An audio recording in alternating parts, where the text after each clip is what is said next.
Hello everyone, કેમ છો બધા? મજામાં? લોકડાઉનમાં ઓકે. આજે આપણે નવો એક ટોપિક લઈને આવ્યા છીએ, ડિગ્રી. ડિગ્રી એવો ટોપિક છે કે આપણે 9, 10, 11 ને 12માં ઘણીવાર આપણે ડિગ્રીને સમજીએ પણ ભૂલાઈ જાય છે. ઘણા ખરાને મેં જોઈએ છે કે ડિગ્રી સમજવા માટે બહુ મહેનત કરે છે. આપણે બધા શોર્ટ એન્ડ સ્વીટમાં છે, એટલે શોર્ટ એન્ડ સ્વીટમાં એટલા બોર્ડની અંદર આપણે ડિગ્રી કવર કરી લઈશું. ખાસ હમણાં બોર્ડની એક્ઝામમાં જે ડિગ્રીનો ક્વેશ્ચન પૂછાણો છે એ પણ આપણે સાથે જોઈ લઈશું. એટલે આપણી માટે એક આ ડિગ્રી છે ને બહુ મહત્ત્વની છે. તો ખાસ આપણે અત્યારથી હવે સ્ટાર્ટ કરીએ. ડિગ્રી ટોપિક આપણો. હવે સૌથી પહેલાં 3 ડિગ્રી છે. હવે 3 ડિગ્રી એ પ્રમાણે છે કે પોઝિટિવ, કમ્પેરેટિવ અને સુપરલેટિવ. સૌથી પહેલાં તો આપણે એ જોઈએ કે ડિગ્રીનો અર્થ શું થાય. હવે ડિગ્રીનો અર્થ એ થાય કે કોઈ મનુષ્ય, પ્રાણી, કોઈ વસ્તુ સાથેની સરખામણી કરવી, એને શું કહેવામાં આવે? ડિગ્રી કહેવામાં આવે છે. એમાં ખાસ મહત્વનું આપણી માટે અત્યારે છે કમ્પેરેટિવ છે, પણ આપણે જોશું વધારે ત્રણેય, કારણ કે ત્રણેય ટોપિક આપણે શીખવો પડે. મહત્વનું આપણી માટે કમ્પેરેટિવ ડિગ્રી છે. સ્ટાર્ટ કરીએ સૌથી પહેલું.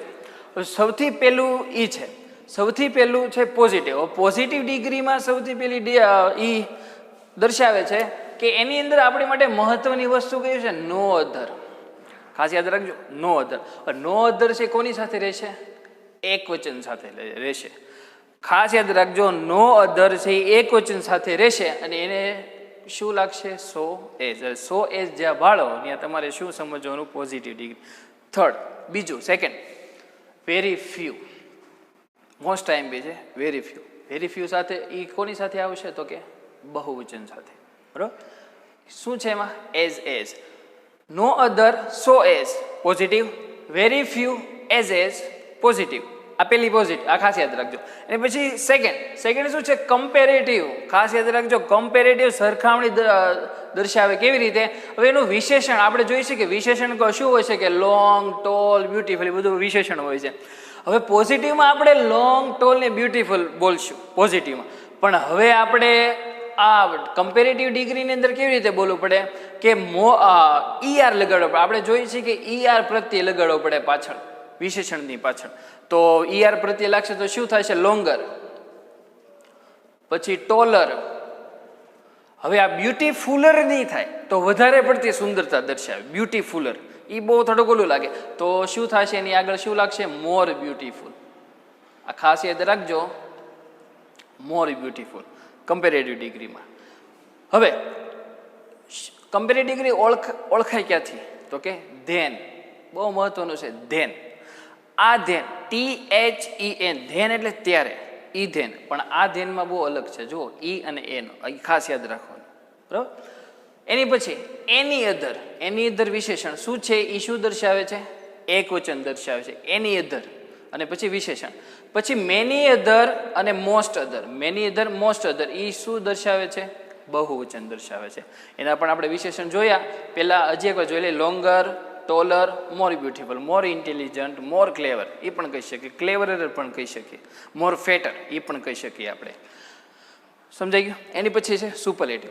સુપરલેટિવ ડિગ્રી એવી છે કે આપણે જોઈએ કે નિશ્ચિતતા દર્શાવે છે. કેવી રીતે? કે એમાં તો સૌથી પહેલાં આપણે ખબર છે લાગે છે કે આપણે ઘણીવાર આર્ટિકલ્સ ભણ્યા તો કે આર્ટિકલ ભણ્યા, એમાં સુપરલેટિવ ડિગ્રીમાં આપણે ધનો યુઝ કરીએ છીએ. હવે ધની અંદર વિશેષણની પાછળ શું લાગે? EST. આપણે કેમ આપણી પાછળ GST લાગે એમ સુપરલેટિવ ડિગ્રીમાં શું લાગે? EST લાગે છે. એમાં શું આવશે? ધ મોસ્ટ, પછી વિશેષણ એકવચનમાં. અને વન ઓફ ધ છે એ શેમાં આવશે? બહુવચનમાં. આ ખાસ યાદ રાખજો. કહી દીધું. ફરીવાર આપણે રિપીટ કરીએ. પોઝિટિવ, નો અધર અને વેરી ફ્યુ. નો અધર છે પોઝિટિવમાં કેવું છે? એકવચન છે. એની સાથે શું આવશે? સો એઝ. આ યાદ રાખજો. વેરી ફ્યુ છે બહુવચન છે પોઝિટિવમાં. એઝ. આ યાદ રાખજો. આ યાદ રહી ગયું. એની પછી છે કમ્પેરેટિવમાં આપણે શું કમ્પેરેટિવ કેવી રીતે દર્શાવશું? ધેન છે ત્યારે, અને એનો પ્રત્યય શું લાગતો છે? ER લાગતો છે. આ ખાસ યાદ રાખજો. લોંગર, ટોલર, મોર બ્યુટીફુલ, મોર હેન્ડસમ, એવી રીતે. એની પછી એનું એકવચન એની અધર તો શું દર્શાવે છે? એકવચનમાં. એમાં મેની અધર ને મોસ્ટ અધર શું દર્શાવે છે? બહુવચન. એમાં પણ આપણે પ્રત્યય જોઈએ, લોંગર, ટોલર, એવી રીતે.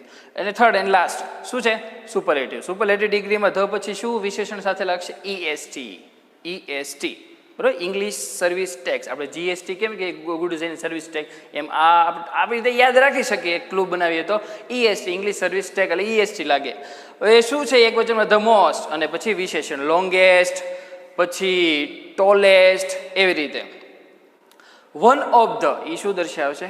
બહુવચન દર્શાવે છે. તો આ ત્રણ આપણે શરૂઆતના જોયા, આપણે 3 ડિગ્રીને ઓળખી. હવે આપણે એને એક્ઝામ્પલ જોઈએ. એક્ઝામ્પલ શું કહે છે સૌથી જોયું, એક્ઝામ્પલ જોઈએ હવે આપણે. અને એક્ઝામ્પલ કેવા છે તો મેં પીડી, સીડી ને એસડી આ સમજી શકો. પીડી એટલે પોઝિટિવ ડિગ્રી, સીડી એટલે કમ્પેરેટિવ ને એસડી એટલે સુપરલેટિવ ડિગ્રી. આ ત્રણ. હવે અહીંયા સૌથી પહેલા આપણે શું જોઈએ છે? એકવચનના ઉદાહરણ જોઈએ છે.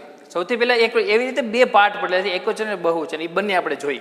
એકવચનના સૌથી પહેલા જોઈએ નો અધર, જોયું positive. No other river in Gujarat is so long as the Narmada. વાક્ય મેં આપેલું છે. શું આપેલું છે?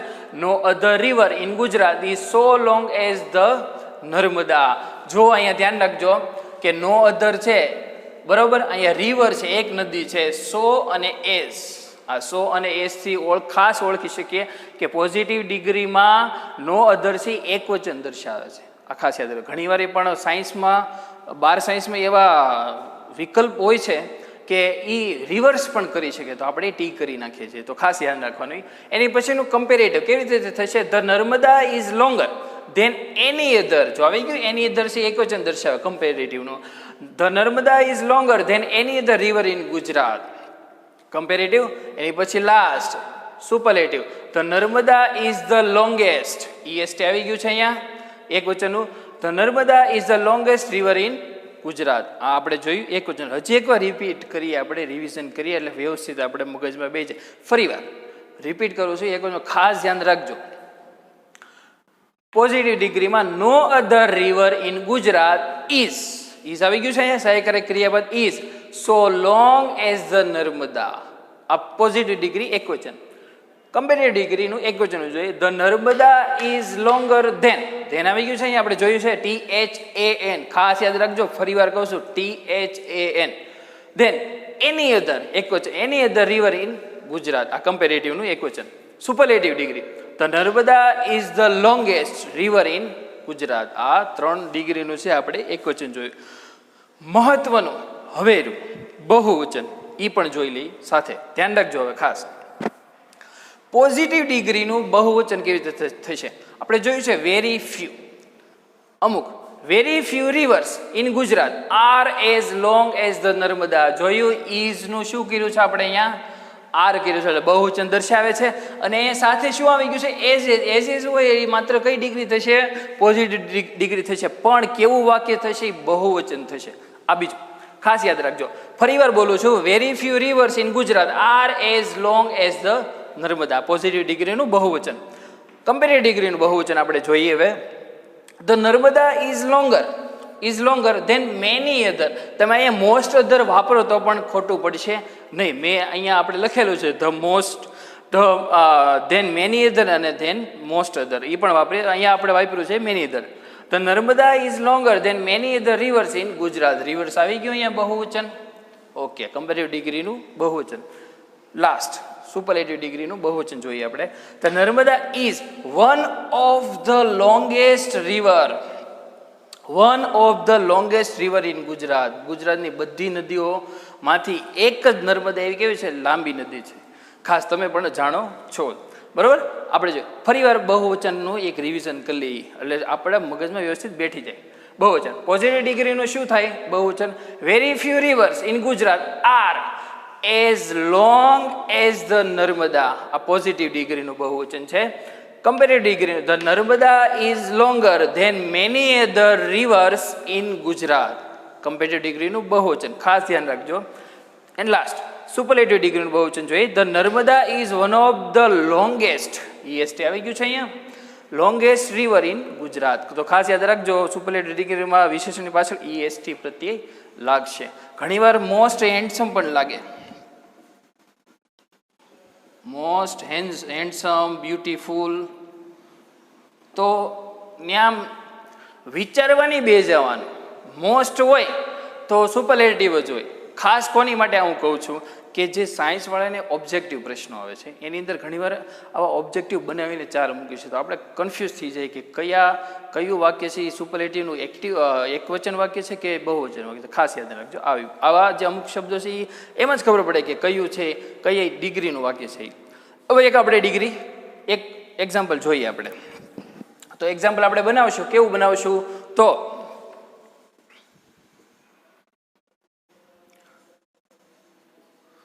no other boy in the class is so clever as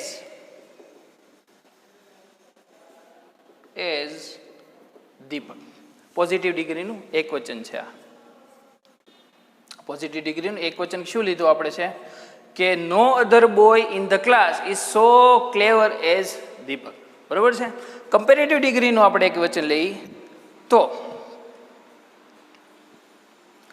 Deepak is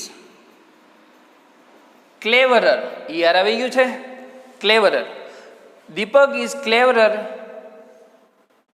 then any other boy in the class. બરાબર છે. આ કમ્પેરેટિવ ડિગ્રીનું એક વચન છે. સુપરલેટિવ ડિગ્રીનું એક વચન જોઈએ આપણે હવે. દીપક ઇઝ ધ મોસ્ટ અથવા ધ મોસ્ટ ક્લેવર, અથવા એમ પણ કહી શકીએ આપણે ક્લેવરેસ્ટ. બેમાંથી એક ચાલી શકે. બરોબર છે. Cleverest. Deepak is the most clever અથવા cleverest in the class. Deepak is the most clever in the class. ક્લાસની અંદર દીપક છે એ એકદમ હોશિયાર છોકરો છે. જોયું આપણે ડિગ્રી જોઈ. ફરીવાર હું તમને કહું છું, ખાસ યાદ રાખજો 3 ટોપિક છે ડિગ્રીના. અહીંયા આપણે જોઈ શકીએ છીએ કે અહીંયા આપણે જોઈએ કે પોઝિટિવ ડિગ્રી અને પોઝિટિવ ડિગ્રીમાં 2 જોયા, નો અધર અને વેરી ફ્યુ. નો અધરની આપણે ખાસ યાદ રાખશો કે નો અધર છે શું દર્શાવે છે? એક વચન દર્શાવે છે. અને વેરી ફ્યુ છે એ શું દર્શાવે છે? બહુવચન છે, પણ પોઝિટિવ ડિગ્રીમાં. બરોબર છે. સેકન્ડ છે કમ્પેરેટિવ. ખાસ મહત્વનું છે આપણી માટે કમ્પેરેટિવ. કમ્પેરેટિવ કેવી રીતે મહત્વનું છે? કારણ કે હમણાં એ પૂછ્યું હતું એવી રીતે. કેવી રીતે પૂછ્યું હતું કે ઉમેશ ઇઝ ટોલર. 12મા ધોરણની બોર્ડનો પ્રશ્ન, 52મો પ્રશ્ન. તમારે પેપર ચેક કરવું તો કરજો બોર્ડનું. હમણાં જે 12મા ધોરણનું 2020નું હમણાં જે લેવાનું, એમાં બોર્ડના પેપરની અંદર 52મો પ્રશ્ન હતો કમ્પેરેટિવ ડિગ્રીનો. એમાં ફંક્શન તરીકે પૂછેલું હતું. કેવી રીતે કે વાક્ય પૂરું કરો. શું પૂછ્યું? ઉમેશ ઇઝ ટોલર, પછી ડોટ અને કાઉન્સમાં લખ્યું હતું કમ્પેરેટિવ. હવે આપણે જોઈએ છીએ કે કમ્પેરેટિવ ડિગ્રીમાં ચેન્જ કરવાનું હતું. એને તમે કેવી રીતે ચેન્જ કરી શકો? Umesh is taller than many other boys. એ પણ થઈ શકે. Umesh is taller than any other boy in the class. એ પણ બની શકે. તો ખાસ યાદ રાખજો, આપણે કમ્પેરેટિવ આપણી માટે મહત્વનું છે, પણ ડિગ્રી 3 શીખવી પણ આપણી માટે મહત્વ. કારણ કે બોર્ડ છે એ કયું સેન્ટેન્સ કેવી રીતે મૂકે એ આપણને ખબર હોતી નથી, પણ શીખેલું વસ્તુ આપણને ગમે ત્યારે કામ આવે. હવે આપણે પછી એક્ઝામ દેવા બેઠા હોય અને આપણે યાદ જ ન આવે, પ્રેક્ટિસ કરીને જ ન ગયા અને આપણે યાદ જ ન આવે તો કાંઈ સવાલ જ નથી રહ્યો ને આપણે છોડી દેવું પડે છે. બરાબર. તો ખાસ યાદ રાખજો મિત્રો કે ડિગ્રી એટલી મહત્વની છે. 1 માર્ક આપણી માટે મહત્વનું છે. અને હું તમને ડેફિનેટલી શ્યોર કહું છું કે બોર્ડ પ્રશ્ન પૂછે છે ડિગ્રીનો. તમારે બધા પેપર જોયો તો જોઈ લેવાના. એમાં ડિગ્રીનો એક પ્રશ્ન મૂકશે જ તે. અને ફાઇનલ જો પ્રેક્ટિસ નહીં હોય તો એ પ્રશ્ન તમને આવડશે નહીં, એ પ્રશ્નના માર્ક તમારે જતા કરવા પડે. અથવા તમે કોઈ પણ ખોટી વસ્તુ લખી નાખો તો પણ એ ખોટું પડવાનું છે. તો ખાસ યાદ રાખજો, જે મેં અહીંયા આપ્યું છે બોર્ડમાં, એ બોર્ડ વર્ક છે એનો ફોટો પાડી લ્યો, એની પ્રેક્ટિસ કરો. અને એ ડિગ્રી મેં એક બોર્ડની અંદર સમાવી લીધી છે. અને ખાસ યાદ રાખજો કે નો અધર છે, વેરી ફ્યુ છે, એ આપણે કેમ દર્શાવે એ તમે અહીંયા બોર્ડમાં મેં આપેલું છે એવી તરીકે પ્રેક્ટિસ કરી શકો. બરાબર. તો કોઈ પણ ઉદાહરણ હોય તમે પણ બનાવી શકો. Thank you.